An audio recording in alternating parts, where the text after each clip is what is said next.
and gentlemen, please join me in welcoming the Honourable, the Chief Justice Sundaresh Menon, as well as the Minister of Law, Mr. K Shanmugam, Senior Counsel.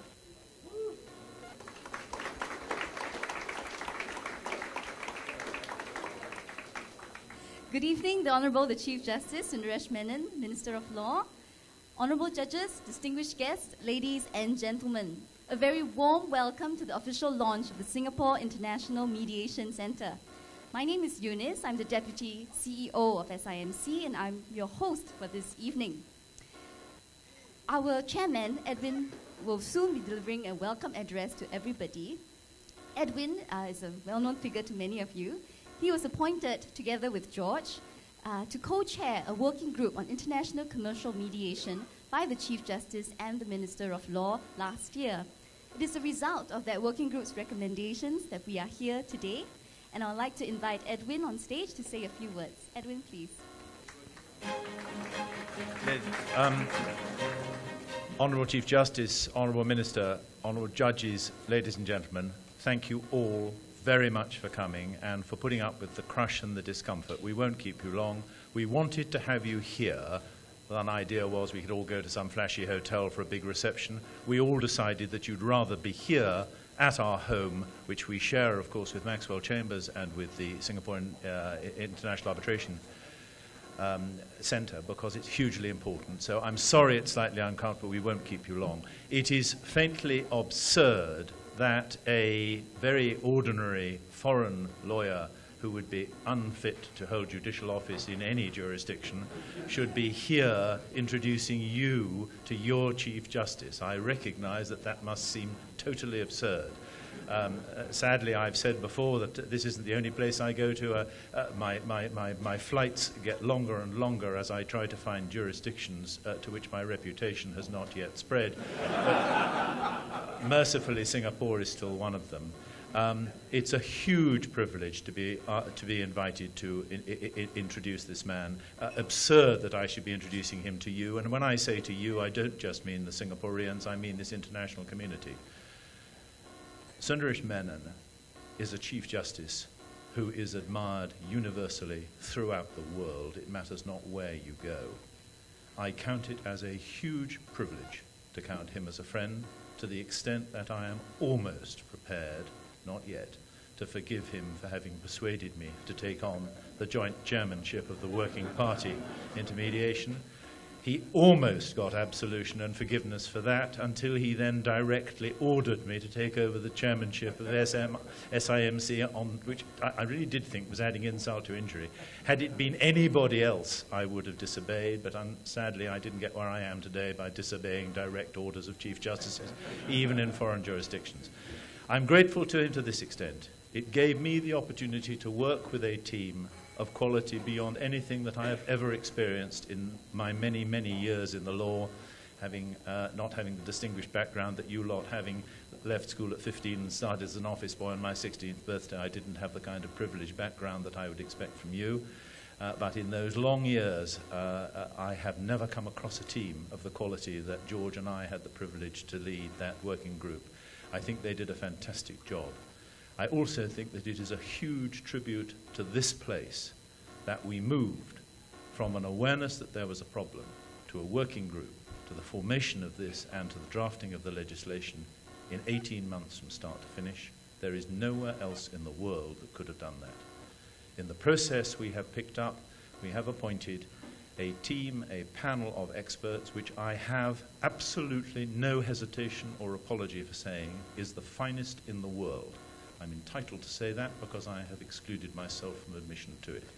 They are, quite seriously, beyond question, international mediators of huge repute. No one else has a team of that quality. No one else would have been prepared to come here on those terms and work with us and share it.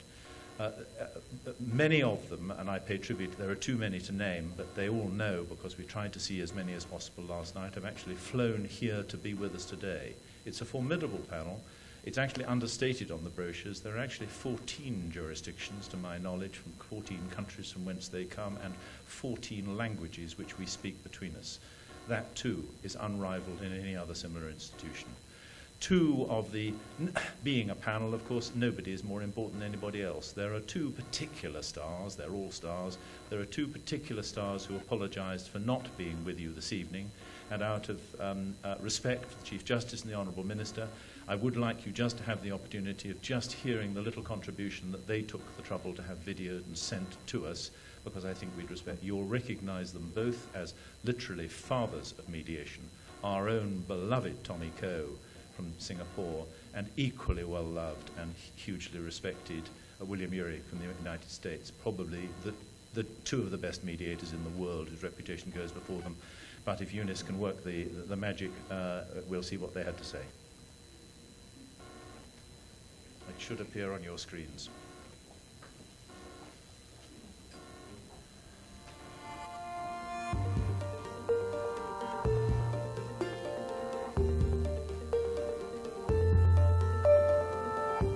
It gives me great pleasure to congratulate the Singapore International Mediation Centre on its launch. The peaceful resolution of disputes is a very important public good to the world. And I'm very pleased that Singapore is playing a major part in the peaceful resolution of commercial disputes, both through arbitration and now through mediation.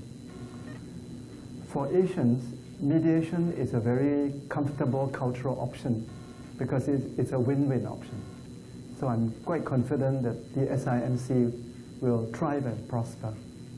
I hope that in time, the Centre will expand its jurisdiction beyond commercial disputes to also non-commercial disputes. Hello, my name is William Ury, and I'm here at the Program on Negotiation at Harvard Law School. And it is my great privilege to be able to join the Singapore International Mediation Centre. The world right now is going through an intense phase we call globalization, where there's a lot of change. And with that change naturally comes disputes, conflicts, crises. And we need oases of havens, of places that can actually be places to help countries, societies, corporations, private sector, public sector, individuals resolve the disputes that arise out of these crises. And I see Singapore as being able to offer the kind of infrastructure, not just the hard infrastructure, but the soft infrastructure, the infrastructure of the mind, in helping to resolve these disputes and thus help produce a more harmonious, peaceful, and prosperous world. Thank you both. We thought we've had lots of wishes, but we wanted you to see those for yourselves. All that remains for me to do, I'm sorry, it's rather like an Oscar speech with some thank yous, but we feel at SIMC a huge debt of gratitude to a number of people, and I want to express them. I want to thank Maxwell Chambers and all the staff for having made us so welcome in every conceivable way in all our visits. They have been quite extraordinary. Obviously, I want to thank my own team. George and I want to thank our own team. We are extraordinarily lucky to have somebody of the quality of Siu Kui, of Eunice, and of Francoise working for us. No one could have imagined the amount of work that they've done with goodwill, and in my case, day and night, quite literally, sometimes 2, 3, 4 in the morning, when I've been in arbitrations and have only been able to work on London time. I also want to thank the Singapore International Arbitration Centre. They have made us welcome in a phenomenal way. Anyone else in the world, an arbitration centre, would have regarded us as opposition to be put down or patronised. They've done precisely the opposite. They've cooperated, they've adopted and adapted our all-important Arbed-Arb clause, which is the envy of the world, which is the only clause of its kind which will bring solutions to problems that people have been searching for many, many years, and the cooperation with SIAC and us has been formidable. Last, and perhaps most importantly of all, Minister, I want you, please, on behalf of all of us, to convey our thanks to the Ministry of Law. There are too many people there to whom we are in debt. Of course, Mrs. Justice Valerie Tehan is the most important insofar as anybody can be, but every single member of that staff, throughout the time of the working party, the working group that had 6 meetings and we flew in from all over the world, they have looked after us and they have behaved with integrity, with industry, with commitment, of which you would be extremely proud, because I can say with truth, it is the sort of behaviour that I wouldn't have found in any civil service anywhere else in the world. They are truly formidable.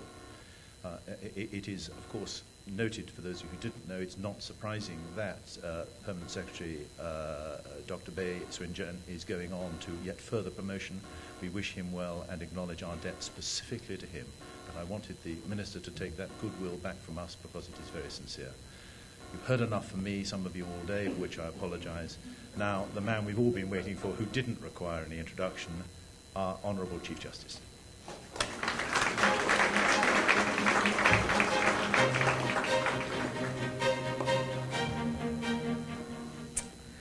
The Honourable Minister for Law, distinguished guests, ladies and gentlemen, thank you very much for being here for the opening of the Singapore International Mediation Centre.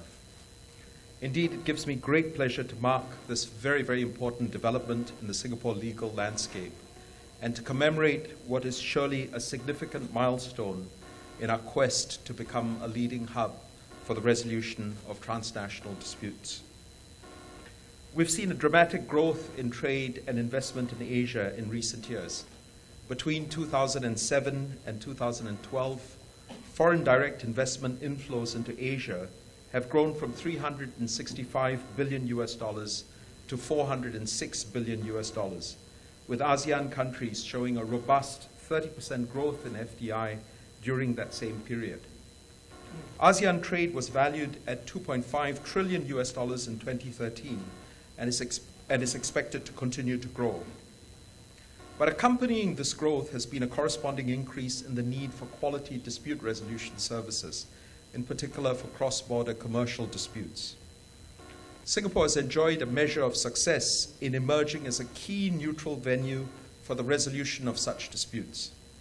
In part, this stems from the fact that our legal system has a reputation for being honest, fair, and efficient. This, coupled with a robust legal infrastructure, high levels of connectivity, and a convenient geographical location, have all worked together in our favor. This can be seen especially in the international arbitration sector. Today, Singapore is recognized as a regional leader in the international arbitration space and is, together with Tokyo and Paris, the third most preferred seat of arbitration in the world, behind London and Geneva. And the SIAC, which was established in 1991, is among the top 4 most preferred arbitration institutions in the world. It also bears noting that a significant proportion of the SIAC's caseload is made up of international cases, with nearly half of the 2013 caseload having no connection to Singapore other than the choice of venue. The value of claims arbitrated at the SIAC has also increased steadily from an average value of $15.3 million in 2012 to an average value of $24.4 million in 2013. To develop Singapore further as a choice jurisdiction for dispute resolution in Asia, we must continue to build competencies across the entire suite of dispute resolution services. And in keeping with this, the government yesterday passed the legislative amendments to enable the establishment of the Singapore International Commercial Court. Let me pause here to pay my personal tribute to the Minister, who has led and worked closely with us in developing a number of these initiatives. Edwin mentioned the breakneck speed with which we moved from conception to this launch in less than 18 months in the context of the SIMC. What he didn't mention was it was in that same period of time that we moved amendments to the Constitution, as well as amendments to the Legal Profession Act and the Supreme Court Act. On top of offering top-notch litigation and arbitration services, we must position ourselves to offer similarly high quality and professional services in the areas of mediation and other alternative dispute resolution methods. Mediation will be familiar to most, if not all of us. It allows parties to arrive at a mutually acceptable solution to a conflict. Such a solution will often consist of a mix of legal and non-legal elements. It is a natural complement to arbitration and litigation, and is a particularly attractive means of dispute resolution for businesses because of its ability to help preserve the relationships between disputing parties even while they retain autonomy over the process and the outcome. Organizations such as the Singapore Mediation Centre, the Primary Dispute Resolution Centre, and the Community Mediation Centre have, over the years, played important roles, not only in helping to resolve conflicts in an amicable and practical manner, but also in raising awareness of mediation as a critical means of dispute resolution in Singapore. That said, a large proportion of the cases mediated at the PDRC and the Community Mediation Centre have been domestic in nature. There has not hitherto been any organization in Singapore that focuses specifically on providing international commercial mediation services for cross-border disputes. It was against this backdrop that in April 2013, the Minister and I appointed Edwin Glasgow and George Lim to co-chair a working group to assess and make recommendations on what we should do in order to successfully develop Singapore into a center for international commercial mediation. The working group featured both local and international experts, all of whom contributed immensely from their wide experience to the work of the group, which culminated in a report. We've truly been admirably served by the tireless efforts of Edwin, George, and the entire team, and let me today say how grateful I am to each member of the working group.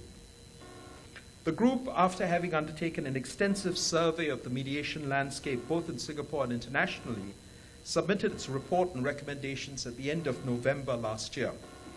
It examined developments in mediation, accreditation, and analyzed the current legal framework to assess whether legislative changes should be implemented to encourage the growth of international commercial mediation in Singapore.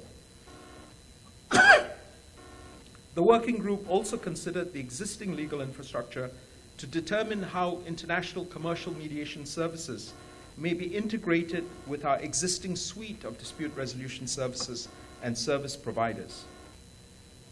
Having regard to the vibrant trade and investment opportunities in Asia and the corresponding need in such an environment for trusted and efficient dispute resolution solutions, the working group submitted 6 key recommendations aimed at developing our position as a center for international commercial mediation. Of these, let me this evening just mention 3. The first was the establishment of an international mediation service provider to offer amongst its services, thanks very much, Edwin, a quality panel of international mediators and experts, as well as innovative products and services focused on the needs of users. The second was the establishment of a professional body to set standards and provide accreditation for mediators, a significant effort necessary to professionalize the provision of mediation services. And the third was the enactment of relevant legislation to strengthen the framework for mediation in Singapore. I'm pleased to say that the working group's recommendations have been well received, and steps have been taken to consider how these various recommendations can be implemented. The establishment of the Singapore International Mediation Centre is perhaps the most important of the recommendations made by the working group. As I highlighted earlier, there has not until now been an organization in Singapore that is focused specifically on providing quality international commercial mediation services. The Singapore International Mediation Centre will fill that gap, and this will constitute a very significant step towards developing a more complete suite of dispute resolution services in Singapore. It also serves to demonstrate our commitment to mediation and to the development of Singapore as a hub for the resolution of commercial disputes. These are exciting times for cross-border trade and investment. However, with every commercial transaction, complex or otherwise, there comes the risk of disagreement and dispute, and the Singapore International Mediation Centre will take its place amongst other service providers working to meet the needs of consumers in this environment. Mediators based in Singapore and elsewhere will also benefit from the establishment of the SIMC, as this will open up new opportunities for them to expand their portfolio of cross-border work. Of course, there will be new challenges.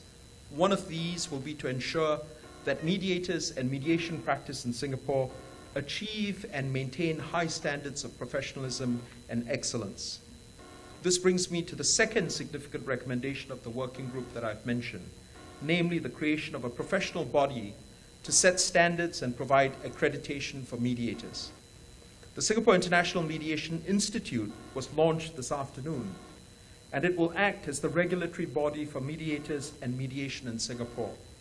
It will be responsible for certifying the competency of mediators through an accreditation process and ensuring that accredited mediators carry out their duties as mediators in accordance with the highest professional standards. And to further strengthen the legal framework for mediation in Singapore, I'm pleased to inform that the Ministry of Law is already working on a proposed mediation bill.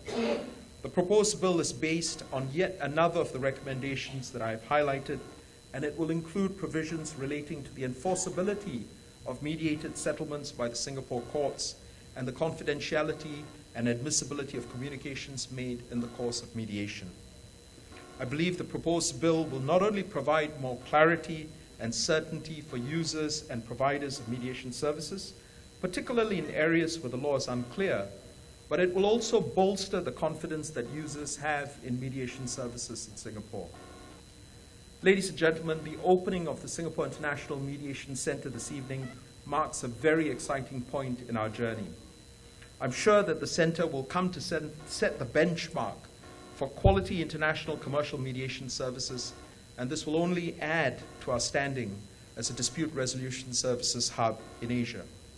Let me once again express my deep gratitude to Edwin and George, the co-chairs, as well as each member of the working group for the immense work and effort that went into preparing the report and recommendations.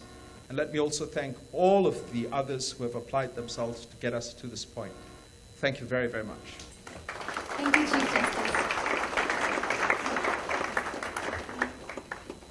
Chief Justice, please remain on stage while I invite Minister Edwin and George to join the Chief Justice to officially launch the Singapore International Mediation Centre.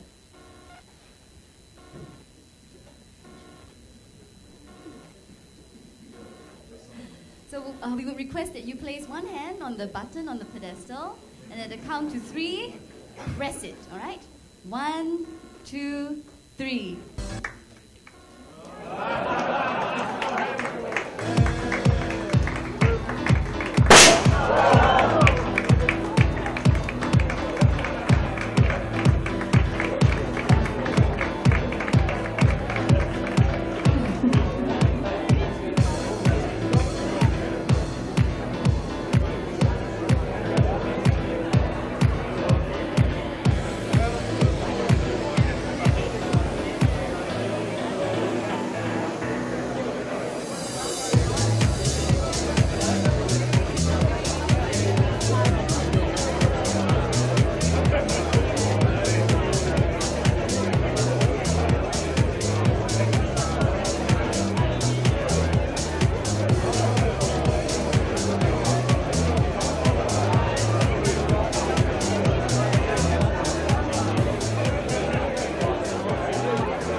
Thank you, Chief Justice, Minister, and Edwin.